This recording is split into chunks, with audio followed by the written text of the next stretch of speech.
everybody, my name is Lerone from Sportline. Some of you may recognize me from customer service, but today I wanted to step out of the office to show you my personal Model Y. Let's go ahead and take a look.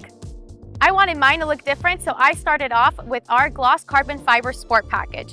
In the front here, I have the front apron, and then moving off to the side, have the side skirts.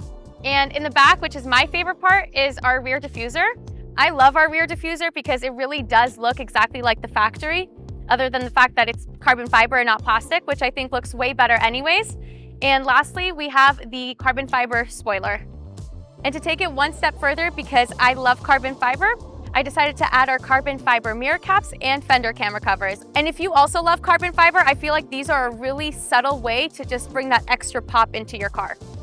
Now moving on to our #1 selling product, which would be, of course, our wheels. Our wheels are the easiest way to customize your car and differentiate your car from every other Tesla on the road.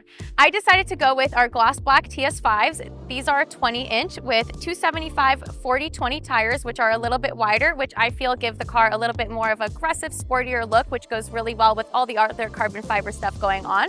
Because the TS5s expose so much of the caliper, I didn't want just the gray factory calipers to be exposed. I wanted something a little bit different, something with a little bit of color. So I added our Model Y caliper covers. We do offer them in red or in yellow, but because the red comes on the performance models, I wanted something different and I went with yellow. And I have them on the front and on the rear. And lastly, as you can see, I had all of my windows tinted using 3M crystalline. Living in Southern California, it gets really, really hot outside. And if you tint all of your windows with 3M crystalline, it really helps cool the car by up to 15 degrees, which I know I'll be really grateful with these upcoming hot summer days. All right, thank you so much for watching. Please comment below what you think of the customizations I did for my Model Y, and make sure to subscribe as we have many more awesome videos coming your way soon.